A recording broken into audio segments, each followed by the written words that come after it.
જો એકદમ સોફ્ટ અને જેવા દેખાવમાં છે એના કરતાં બનાવવામાં સાવ ઇઝી છે.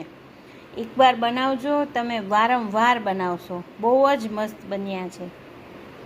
તો ચાલો રસિયા મુઠિયા ખાવા. અને રસિયા મુઠિયા બનાવો અને મને કહો કોમેન્ટમાં કે કેવા બન્યા છે. સબસ્ક્રાઈબ કરો, ફોલો કરો. અંબા અંબા. તો હવે આપણે રસિયા મુઠિયા બનાવીએ છીએ અને આ પણ મારી મમ્મીએ જ શીખવ્યા છે. તો આમાં વધારે આપણે લેશું બાજરાનો લોટ. આ બાજરાનો લોટ છે, તો 1 વાટકો બાજરાનો લોટ, પછી અડધાથી પણ ઓછો એવો ચણાનો લોટ, અને આ છે ઘઉંનો લોટ. એ થોડોક લેવાનો, અડધા જેટલો, પણ બાજરાનો લોટ વધારે લેવાનો. અને પછી આપણે એમાં એડ કરશું થોડુંક તેલ અને સોડા, એટલે આપણા જે મુઠિયા હોય ને એ સોફ્ટ બનશે. સોડા એડ કરશું, બરાબર. અને આમાં એડ કરશું આપણે આ લસણ છે, પીસેલું લસણ, પછી આ મીઠું, અડધી ચમચી મરચું પાવડર, કાશ્મીરી મરચું પાવડર છે, વધારે નાખો તો ચિંતા નહીં, અને હળદર. હવે આપણે આ જો લોટ આપણો બંધાઈ ગયો છે. બહુ રેસ્ટની જરૂર નથી, પણ 5-10 મિનિટ આપણે આ રેસ્ટ આપી દઈએ. ત્યાં આપણે છાશ એમાં એડ કરવાની હોય, તો આપણે છાશ વઘારી લઈએ.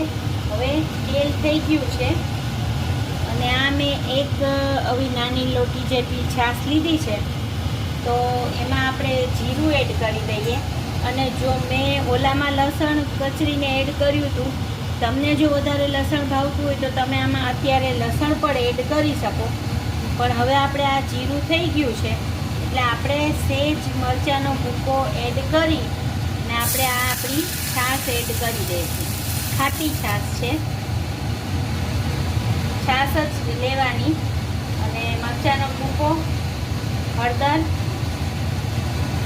હવે આપણે આપણા મુઠિયા વળાઈ ગયા છે. જો આવી રીતે આમ કરી અને નાના નાના બનાવી લેવાના. તમારે ગોળ ગોળ બનાવવા હોય તો એ બનાવી શકો, પણ આવી રીતે બનાવી દેવાના.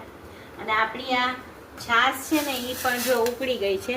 હવે આપણે ત્યારે છે ને મીઠું એડ નહોતું કર્યું, એટલે આપણે આમાં ટેસ્ટ પૂરતું મીઠું મુઠિયામાં તો છે, એટલે ચાખી અને તમે એડ કરજો.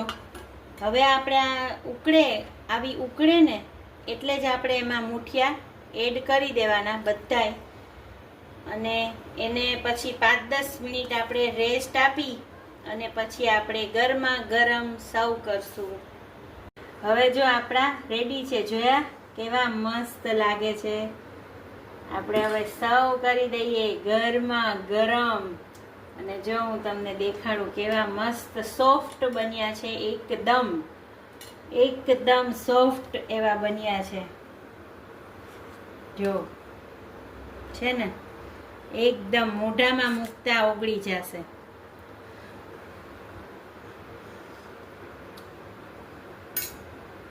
મસ્ત બન્યા છે.